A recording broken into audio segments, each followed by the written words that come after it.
I think we'll get started, folks. Good evening, and thank you for spending your time tonight to listen to top 10 tips to help Australians retire successfully in the UK. There's probably more than 10 tips, but they're in those types of categories. My name's Stephen Ford. I'm the head of UK financial planning. I'll be doing part of the presentation. My co-presenter will be Kevin Tutt, who's also a financial planner in the UK. And then after we've done a presentation, which lasts about 20 minutes or so, we'll have Q&A, and General Manager and duly qualified financial planner Simon Harvey will take your questions and we'll go through the answers. The best way we'd like you to answer the questions is there's a Q&A button you should be able to see, or if you can't see that, possibly a chat button. If you could just add into those spaces any questions you might have as they arise. A couple of people have sent some questions in prior to the webinar. We'll also answer those. So feel free to do that. If you want to actually unmute and ask the question verbally, you're welcome to do that as well. Just means as they occur to you, we can record them, and then Simon can get his answers clear so that we can do that concisely. Would ask you to mute your computer if you are multitasking. Obviously welcome to listen, but just to make sure we're not interrupting anything else that's going on. So we will carry on. So we're here to talk about retirement. So I guess it's leading up to that phase in your life, and or you are in that phase or very close to it. I guess one of the principal questions and issues around retirement is, will I have enough to support me for the rest of my life? That's one of the central questions that we obviously want to clarify and make sure we can work out. I guess the sooner in life you can plan that out, the better. The presentation today will be going through that, and I guess lots of simple actions that you can take, particularly if you are Australian and you're retiring in the UK, or possibly a British person returning after living in Australia for a long time.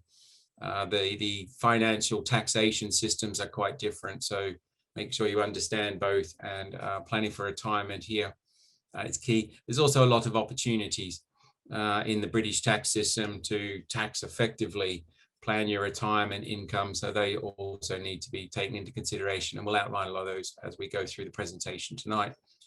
And I guess as we go along the way, you can understand implicitly how bdhSterling can help you with that planning process. And then later on at the end, we'll obviously leave you information if you'd like to have another chat, just to understand things more in general, and or if you want our understand how we might be able to help, then you can obviously have those conversations with us after the webinar at another time. We talked about, have we got enough to last the rest of my retirement? Well, depends on a lot of things. Are you single? Are you married? It also depends heavily on your life expectancy. And our traditional approach is to map your life out till you're 95 at least. There's, I think, a 25% chance that most people can live to the age of 90.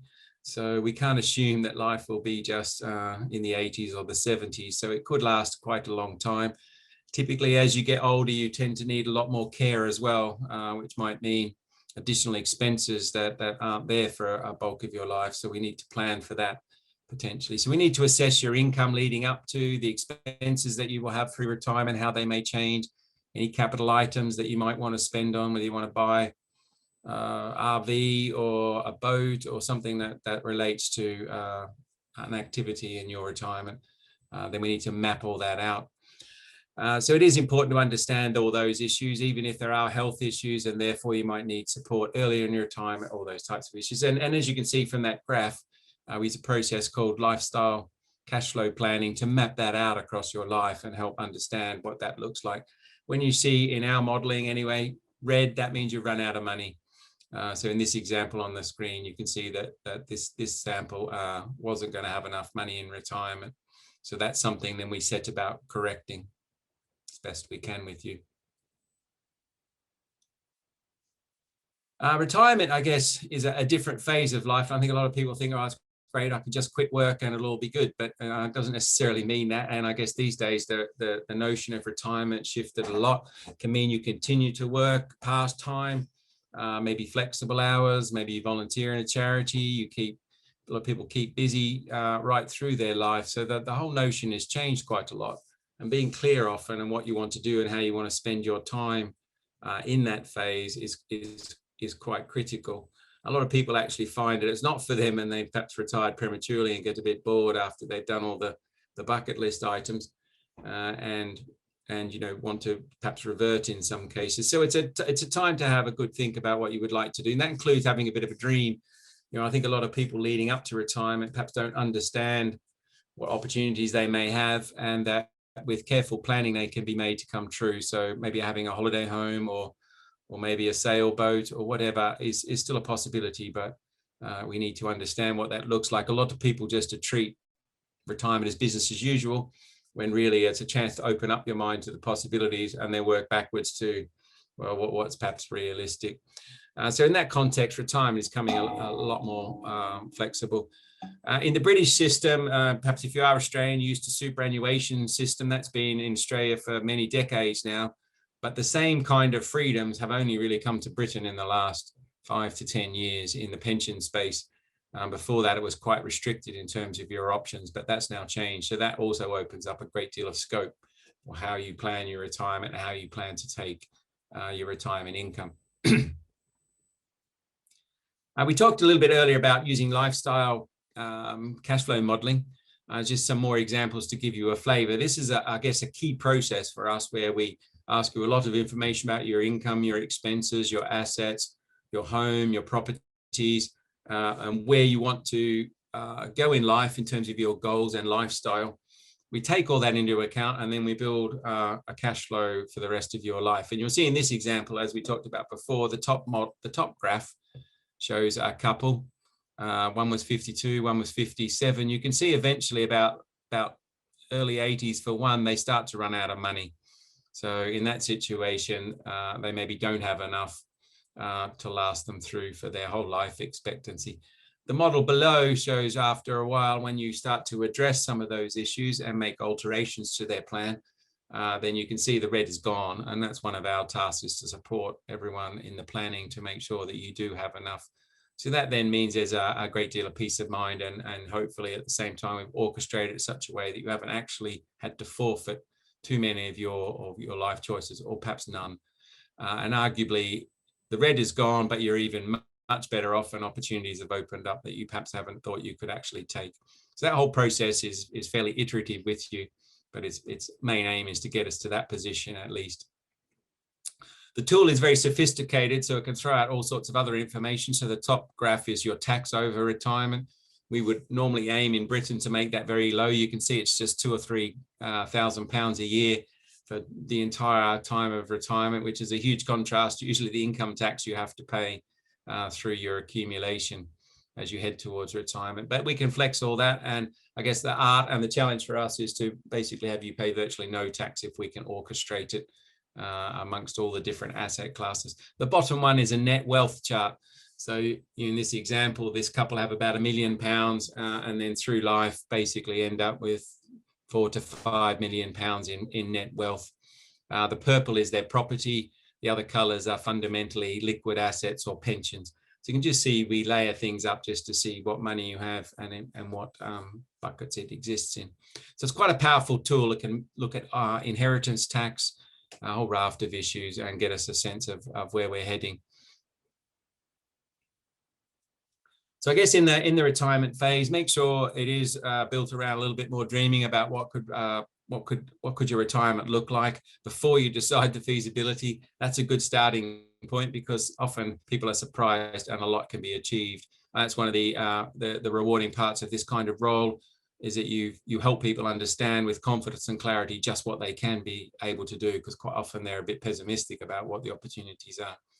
We suggest you work backwards, so it's always best to go, if I can work out a tax efficient retirement plan and I've got all my boxes ticked, how do I work backwards to today, to what's got to happen in the near term to support that plan. That might also mean that you've got retirement sorted, so you can actually relax about the near term and make sure you enjoy life now and in the midterm before you even get to retirement. So it's basically building backwards, and then with that level of comfort and planning, the rest of life can be taken as it comes a lot more easily. And it's better to do that early. Tax effectiveness is key, particularly in Britain. So if you are Australian and you're not really that familiar with the British system, there are a lot of allowances, and we'll talk about those in a moment. But weaving those together so that we're taking a bit from every bucket means that we can really plan quite tax effectively. Same with accumulating. So there's lots of ways in which you can, through tax reliefs on adding to your pensions, etc., accumulate quite a lot of money and then not really have to pay that much tax later. So the whole process, and particular lifestyle cash flow planning, does usually end up with quite good peace of mind for clients, a lot of clarity. It provides a framework or a tram tracks, train tracks, whatever you want to call it, that if you stay within those financial boundaries generally, then the plan will unfold in a pretty orderly fashion. And of course, the whole thing then ends up just hopefully simplifying a lot of this activity to make it clear for you.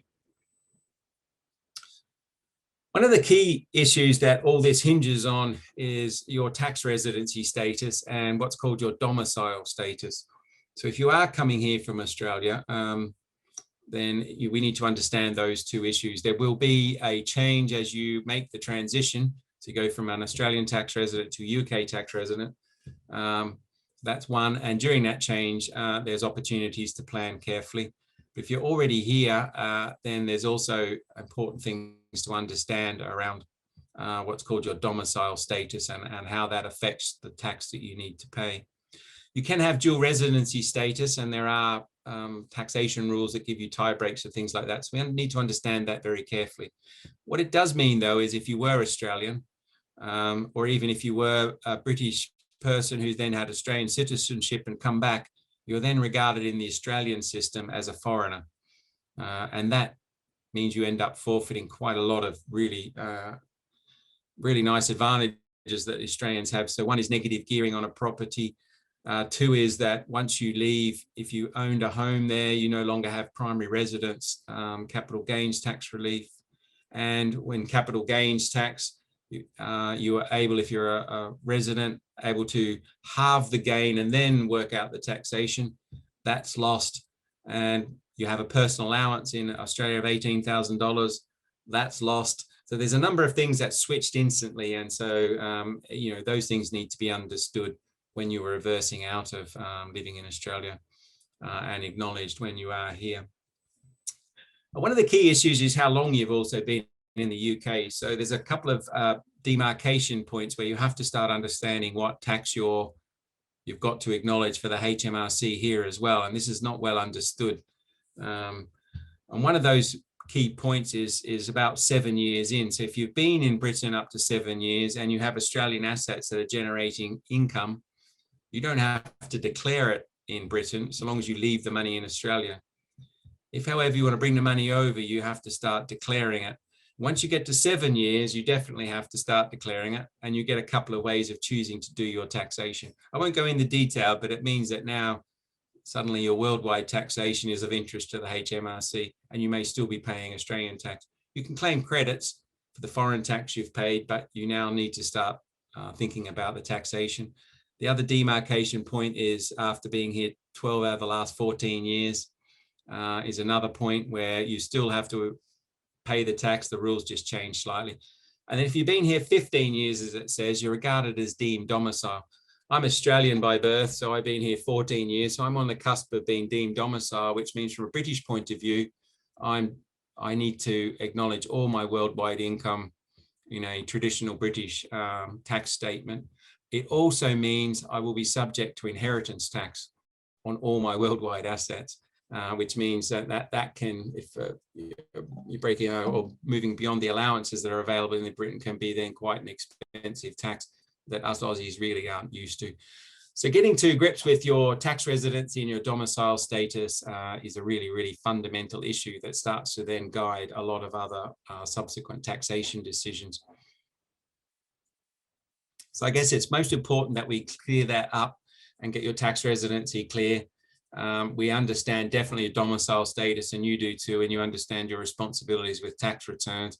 It is an area that's worth getting professional advice in because it's not that straightforward, particularly the taxation once you have been here 7 years, etc. And that also that's understood and that you're planning for it so that you understand the implications of all those moves.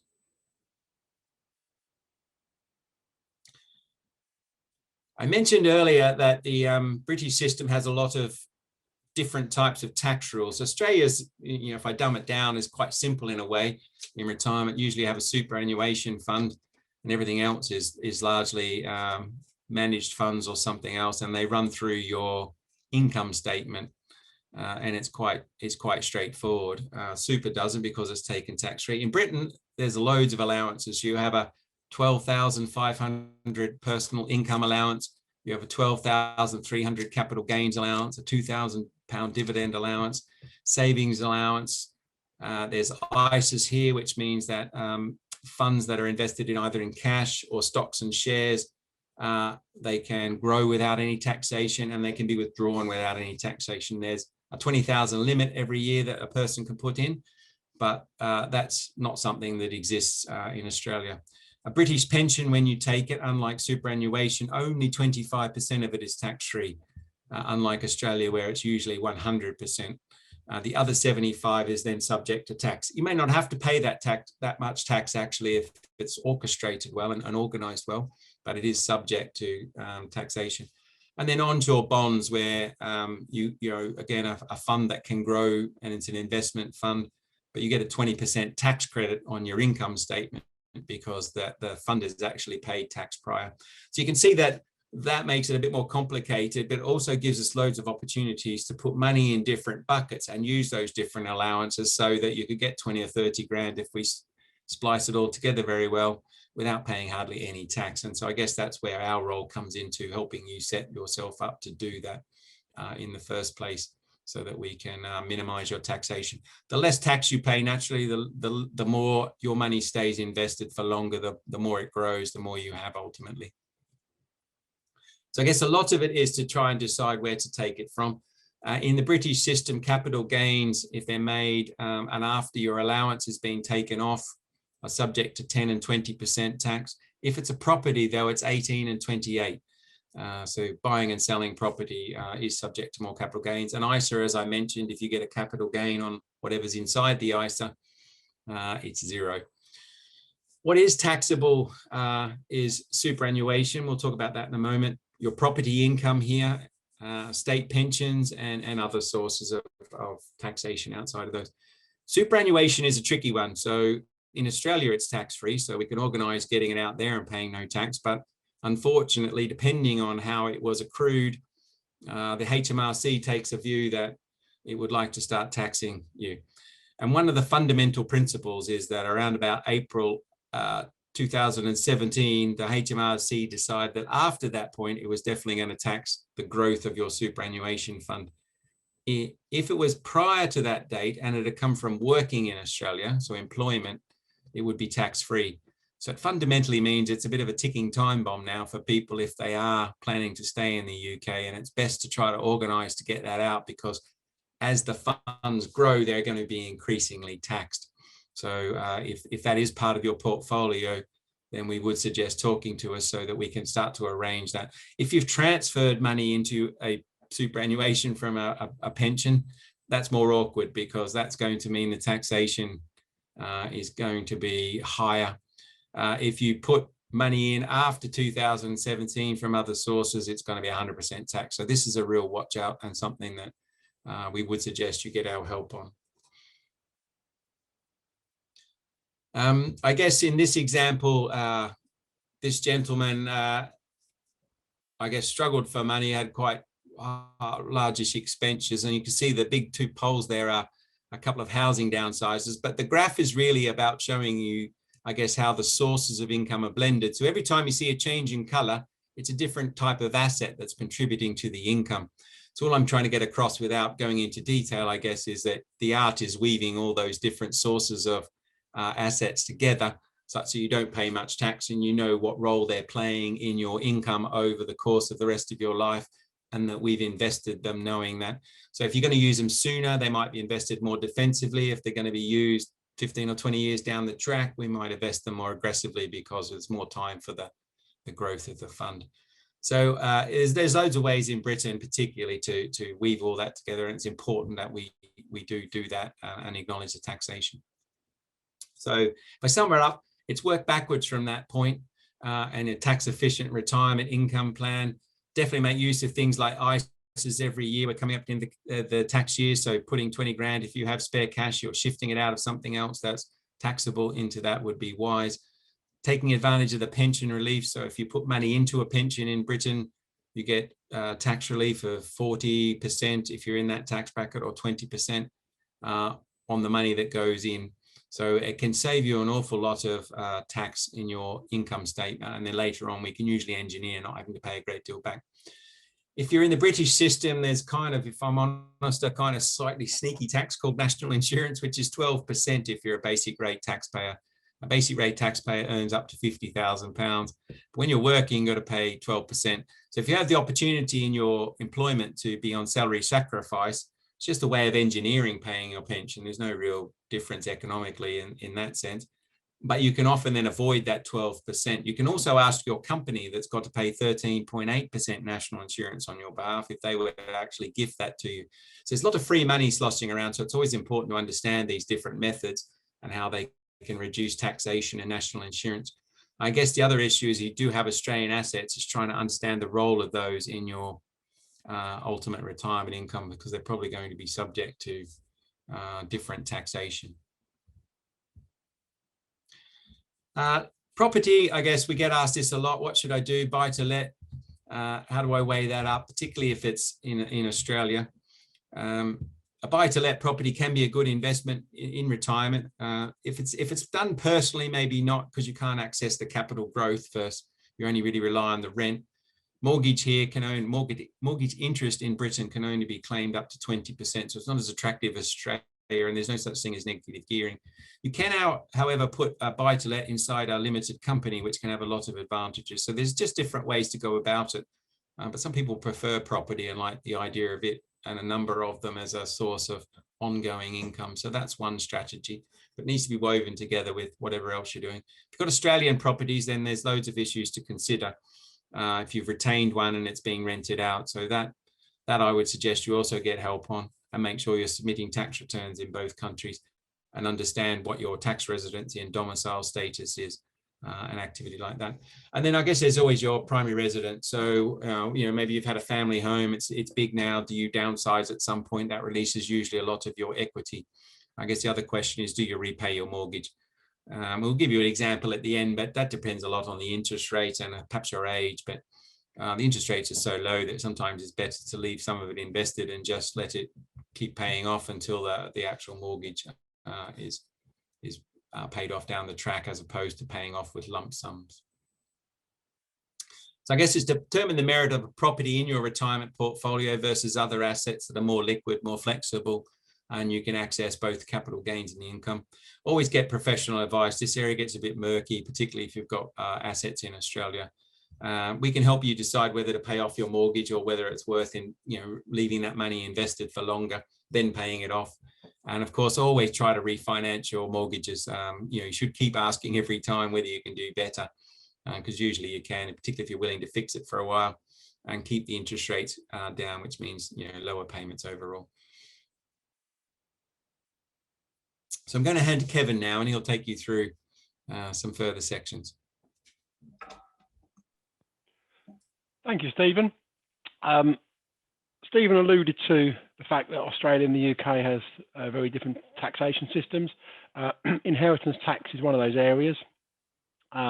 If you're deemed domicile in the UK, most of your UK assets are subject to IHT, and obviously your worldwide assets as well, all except your UK pensions.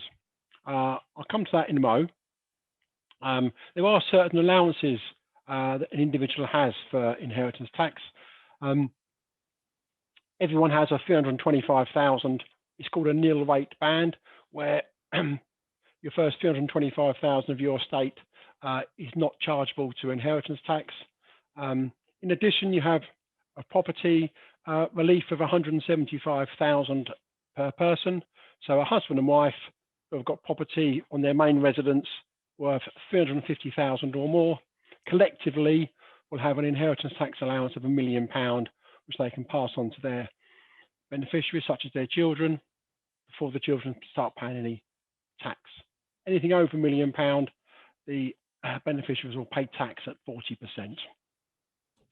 There's various ways that you can mitigate this. One of the most common ways is gifting to family members. If you if you live for 7 years after making the gift, that gift is then free from inheritance tax. One thing that sort of slips under the radar to a certain extent, the inheritance tax payment has to be cleared with HMRC before the completion of probate. So before any assets can be distributed, the IHT bill needs to be settled first. So look at some actions you can take around that. Building your pension assets. Under pensions freedom, as Steve alluded to, about 5 or 6 years ago, your pensions fall outside of your estate for inheritance tax. Broadly speaking, if you pass away before the age of 75, any assets within your pension are inheritance tax free, and any assets within the pension, if you pass away post 75, are taxable in the hands of the beneficiary. So your pension funds can be a very, very good way of mitigating your inheritance tax. So that's something we can certainly help discuss with you. Again, consider means of mitigating your inheritance tax by trusts or by outright gift. The advantage of a trust is, although you relinquish the ability to benefit from the money or the asset you're putting into trust, you retain control on it. So that's why a lot of people do prefer gifting via a trust than making an outright gift. You have the opportunity to ring fence your Australian assets before you deem domicile. If the circumstances are right for the individual, an excluded property trust can really benefit you.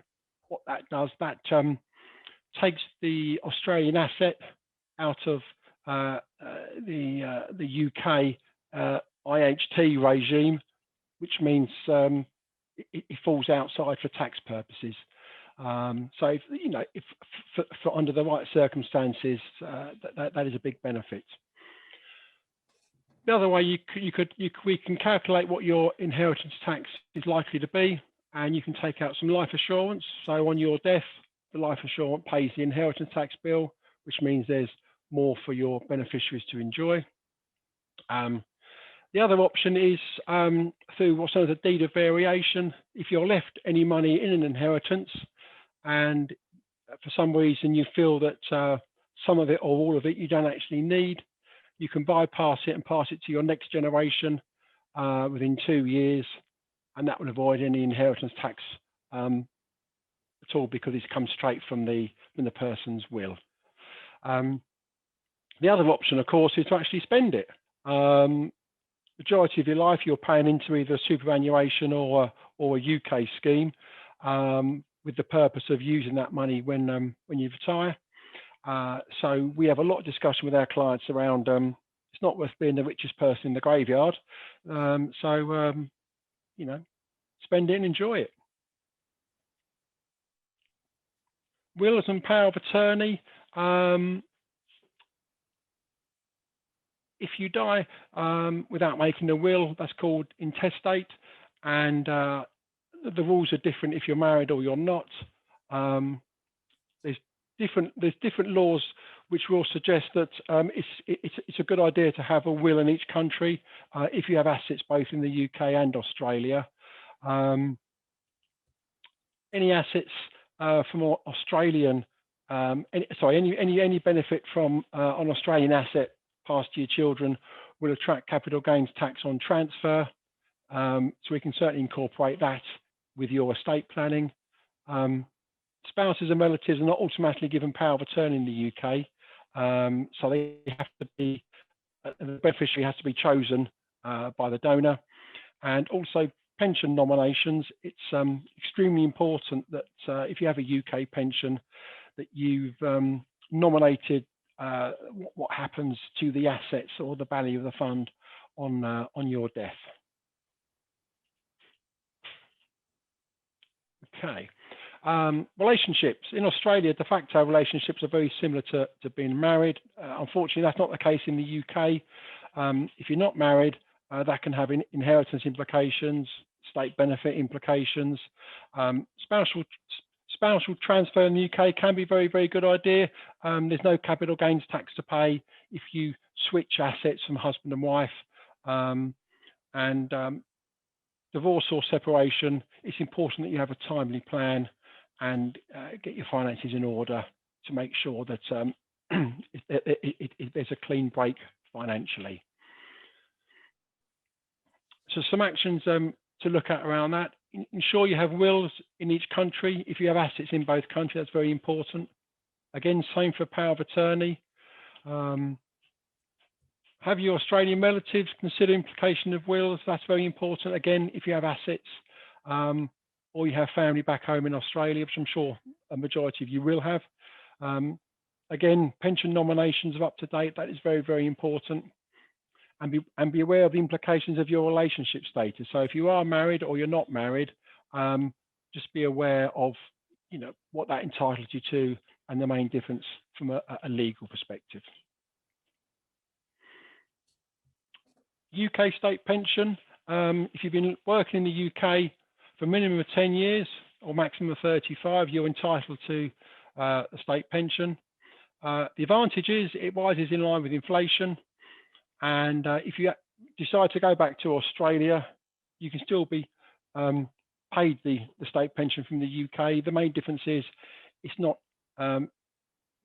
inflation linked. It's just purely paid on a level basis. But if you're paid in the UK, it is index linked. One thing that is worth noticing that if the minimum of 10 years and the maximum of 35 years, that's on the national insurance credits. And if you have a child under the age of 12 and you claim child benefit, you do get national insurance credits for that. So if you're not actually working but looking after a child and receive child benefits, that will help with your year's accumulation for your state pension. Okay, so some actions to take on that. Obviously, make sure you pay your national insurance contributions to build up your pension entitlement. You can go onto the website and it tells you what your state pension forecast is likely to be. And if there is a gap and you wanted to make up the difference, it will tell you how much you need to pay. And obviously, as Steve alluded to earlier with our cash flow planning, we will factor that into your retirement income as well at your retirement age. Okay, considering the unexpected, unfortunately, things don't work out and things happen in life from looking at it from a morbid point of view. So it's important to look after your loved ones. Protection for you and the family. If you have a mortgage, it's imperative that that's covered. We can discuss with you things like income protection. If you're too ill to work, how would that affect your ability to pay the mortgage and meet your living costs? We can discuss that. The importance of making a will, and unfortunately care plan costs. That's something which has really come to the fore in financial planning over the last 10 or 15 years. The cost of care and how it's met by the individual. Some actions that are worthwhile considering. Ensure you have protections in place. Ensure you have sufficient liquid funds for the worst case scenario. Consider a care plan. And again, don't forget wills. If you do have any protection currently, you need to ensure that's written in trust, because any life assurance payout, if it's not written in trust, will add to your estate for inheritance tax purposes. If it is written in trust, it falls outside the estate. So if you have concerns on or any part of your protection, then please something we're happy to discuss with you. And I'll now pass you back to Steve. So I guess one of the issues you're probably all confronting and probably asking about in your own minds is moving your assets between Australia and the UK. So it's possible, but I guess there's a lot of considerations around the taxation and the timing remembering that if you are perhaps disposing of assets in Australia, they will attract different levels of capital gains depending on what type of asset it is. So that needs to be considered. And then there's different taxation regimes. So sometimes phasing, if they're, say, managed funds or something, might make more sense. So that needs to be done in a fairly orderly fashion, and it's definitely an area that's very complicated. It's easy to talk in reasonable principles, for example, about accessing your superannuation and the taxation, but as soon as you start having something slightly atypical, it can get very, very complicated. So this is an area to, I guess, seek our advice or a tax agent's advice, definitely, when you're moving your assets, and ideally before you even start that activity. If we could have people plan before they even left Australia for the UK, that would help. So if you are here recently retired and you're only within a year of being here or less, there's still a chance that those things can be dealt with, but it just pays to plan very carefully, particularly on the superannuation. I guess we've all got it because it was compulsory. It's quite a nice asset, but now getting access, so it needs a fair bit of consideration. Of course, I mentioned exchange rates there. The other consideration is just the currency, and I guess not necessarily timing it, but just making sure you are aware of that, moving it in a very cost-effective fashion. I guess just to acknowledge, sometimes people come to UK and for whatever reason either don't like it or something draws them back to Australia, maybe a family member who's not well or something like that. So I guess, it's just remembering that sometimes if there's that possibility, or if you've come but you're not entirely convicted about staying in the UK because you're not sure, it pays not to make decisions that are irreversible, and that needs to be acknowledged. But typically, if you do leave the UK, you have to be out of it for up to 5 years potentially before some of the conditions will remove. I guess one big issue is UK pensions are accessible at 55 here. That's going to 58 and in 2028. So it's closing in on the Australian system, but by going back, you're basically pushing out retirement access to 60. You can transfer your UK pensions to superannuation, and that's usually quite lucrative because you can then not ever really have to pay any more tax on it usually, or very little if it's orchestrated well. But once it's over in the superannuation environment, it can't be moved back as a pension. So that's a kind of irreversible decision, and it would have to come out as cash, which means it then comes out of an asset that's not subject to inheritance tax and move into your estate. So there's loads of those complications. So it's not that we know that we might reverse it. It's just simply if there's that possibility, then these things need to be considered quite carefully before these moves are made, and a full understanding of the consequences to make an informed decision. So I guess on any of these transfers of assets, be clear on the tax implications, ideally before you ever left, but if that's not the case, in any case, do an orderly disposal. That requires perhaps a bit of tax planning, and we understand the consequences and how to manage that best. And as I said, no irreversible decisions until you're entirely sure. And we're not always sure, but it's best to if you're a bit ambivalent, to make sure that you're not doing anything you can't or you're going to regret later. Tax residency and domicile, I keep repeating it because it's so fundamental, because there are different statuses and different tax methods depending on how long you've been here. You've just got to acknowledge that and work with it as best you can. And we always recommend using specialist currency transfer organizations, because that's cheaper than a bank-to-bank rate. And also you can lock in rates and so on, so you can then have some confidence over the exact exchange rate for your calculations, etc. And so we know what the money is going to be when you move, particularly if you're settling for another house here or something like that. You need to know what kind of funds you're going to have to exactly commit to a purchase. This is just a case study. I think the point of it is simply to say, well, we've talked across a lot of the aspects of someone's life and the implications, and they're all okay on their own as a topic, I suppose. But where the real art is that often as a couple or whatever, you're facing a number of these things at once. And I guess the role of the financial planner is to try to weave all these together to make it the optimum mix of things. And that's part of the challenge of doing it well. So as an example here, Lisa and David, they're 54-year-olds, empty nesters. They've got 1 year before they've going to be deemed domicile, so they'll be caught in the IHT net, and their worldwide assets are going to be subject to British taxation. There is no option to avoid that other than go back to Australia and renounce any domicility once they return if they're Australian. If you're British domicile, you would have to make a domicile of choice if you went back to Australia. UK pensions, well, I guess it's making sure the portfolio choice is working for them. In this environment, it's probably going to be used after the superannuation scheme because it's going to be taxed more potentially. So make your UK pension portfolios more aggressive investment because you're not perhaps, well, this couple wouldn't use them for another 10 years, 10, 15 years perhaps. Superannuation is going to be subject to foreign tax relief. So we need tax calculations for that to be clear on what the taxable component is. Then we need to weave that into, because we can do it over a couple of years to reduce the overall tax. And most likely for this couple, they would want to take that as soon as they hit 60 or as soon as they met the release conditions for retirement. You can still be working at 65 and take your superannuation, but prior to that, you have to be largely fully retired.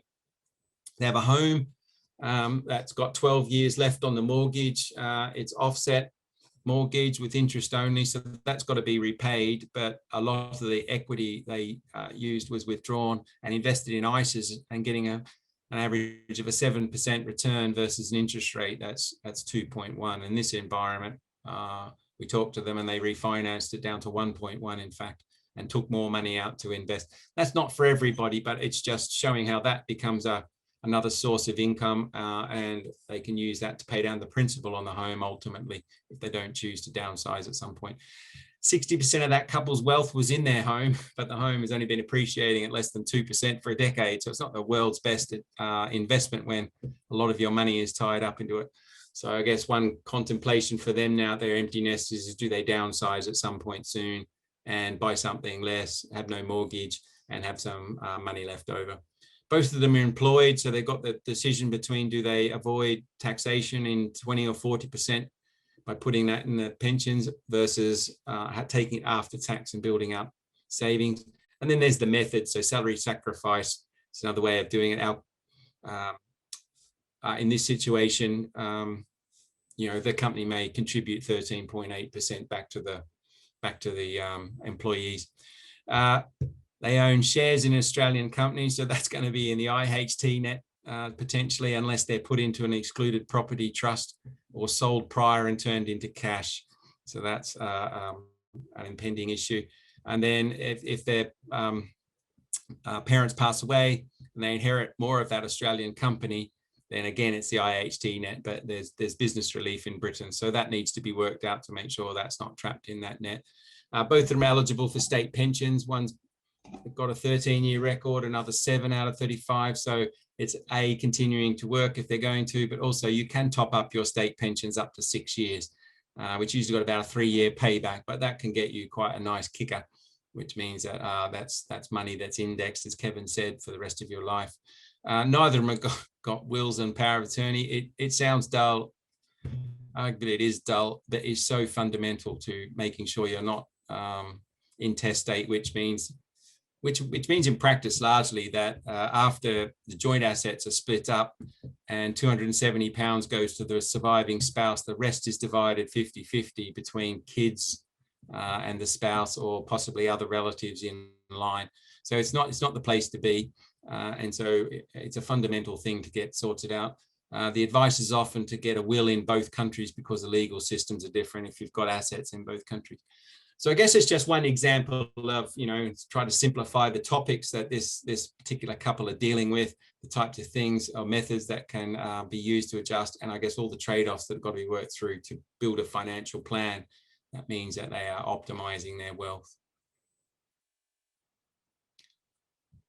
One last point, I suppose, and we talked about a little bit in the introduction, is I guess it's an economic transition because you usually stop working and you start to then have to rely on your own sources of income, almost arguably for as long as you perhaps even worked. But it is also a psychological shift in that your lifestyle is changing.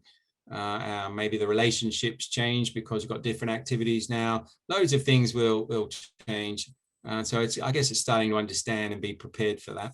the money provides you, I guess, in a way, with the freedom to go and do a lot of this stuff. And so it is worth trying to understand what you actually would really like to do. And any financial plan is really only there to support you enjoying your lifestyle, or if you wish, passing that on to some of your beneficiaries eventually as well, or your children. Now, I guess the ultimate aim that we try to strive for in this space is to give you peace of mind and clarity. So working through all this is to help you feel comfortable that you're okay, and to be clear about what's going to happen and what needs to happen for you to enjoy your retirement.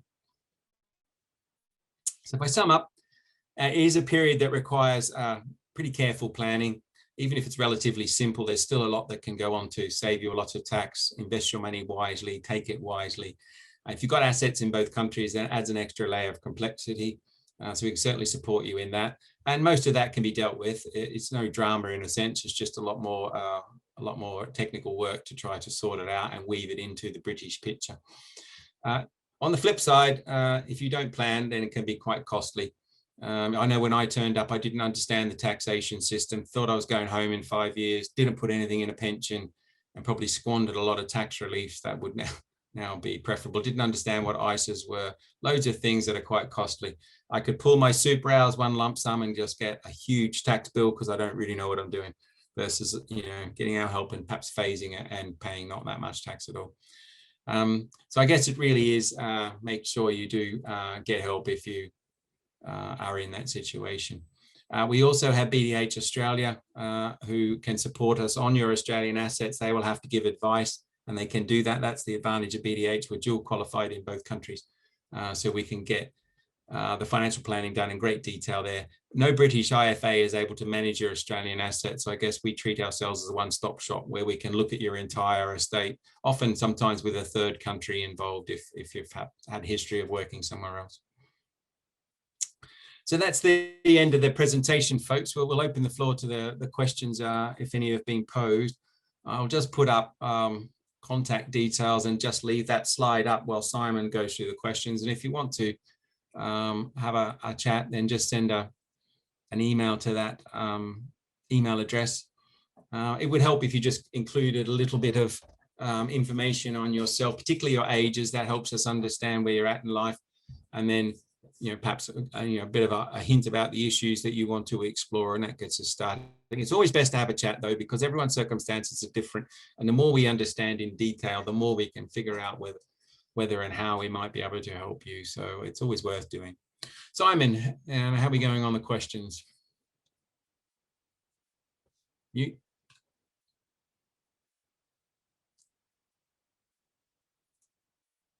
Sorry, I'll mute myself there. Yeah, we've had a few questions through, two that were submitted earlier and one during the course of this presentation. If you've got any questions, please feel free to send them through on the Q&A now. We've had one in relation to Australian assets and when you might need a will to look after those assets. If Australian superannuation is your only asset in Australia, you probably won't need an Australian will.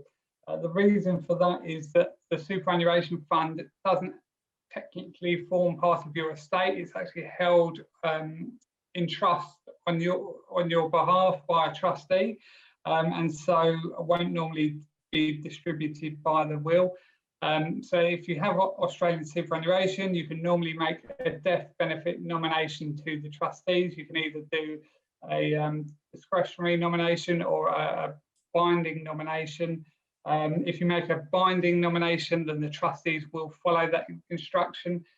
If it's non-binding, then the trustees will have some discretion over how those benefits are passed on.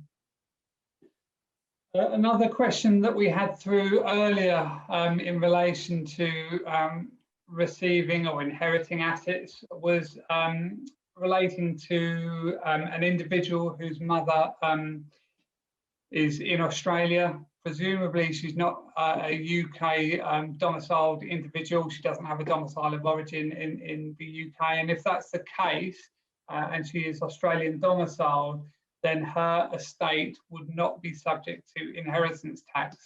Even if you, as the beneficiary, are in the UK, there's no UK inheritance tax.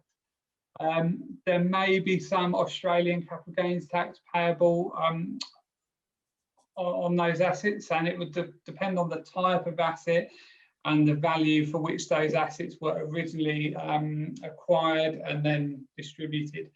So no IHT on Australian assets received from an Australian individual, but there may be some capital gains tax.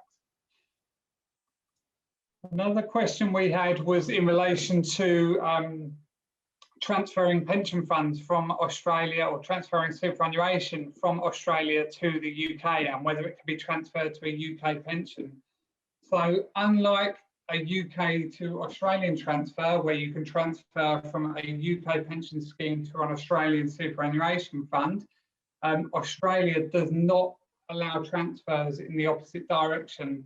So your benefits must remain in Australian superannuation until you meet a condition of release. There's a number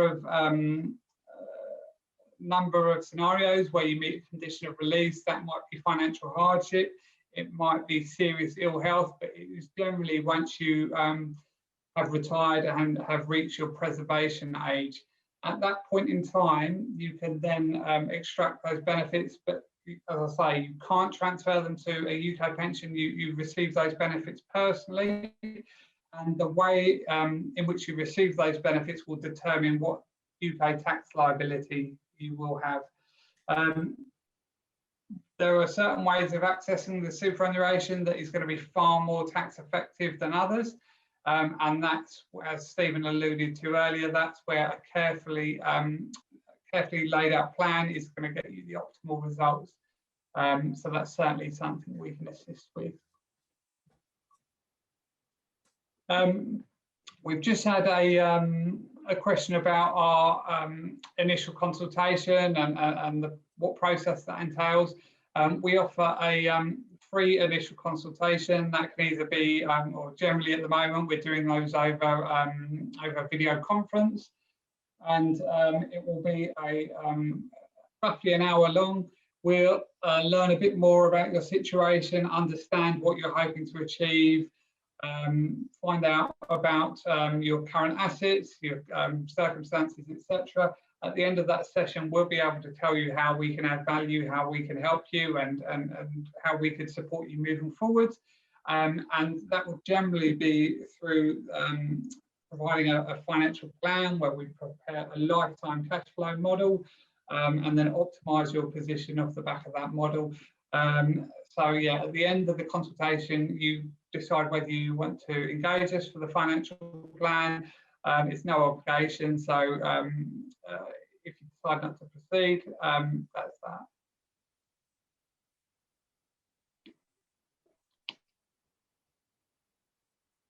that. We've had a question about moving cash from Australia to the UK to pay for a house deposit. Is that cash taxable in the UK? So presumably you are talking about after tax money, and so cash in a bank account, say. There is no tax on the transfer of that money into the UK, but then once you put it in a bank account here, you start generating interest. There might be some tax payable on the interest only, but not on the principal.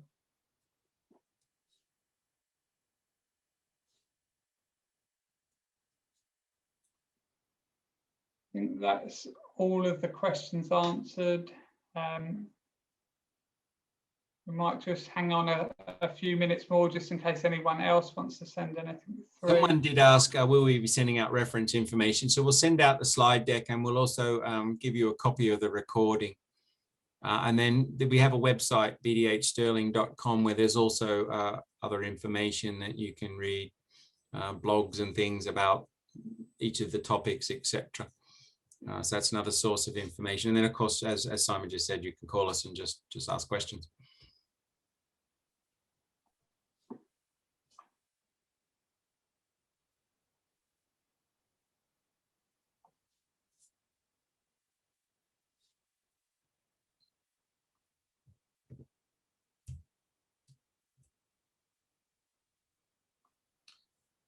So it seems like I think we've exhausted the questions for the moment. So I think we'll say good night to you all, and thank you for participating. And again, if you would love to speak to us, then feel free to, or just send us an email, and we can often just help guide you to take your next steps.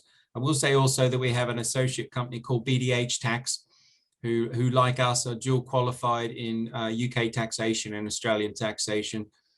So that's another option for you if you've got really hardcore tax questions in relation to the two. Certainly we work with them, obviously, and work in partnership to make sure that we can answer all your questions. And then, of course, if you've got British and Australian tax returns and you need to know, have them A, both done, and B, work out how they play into each other, then they can also support that.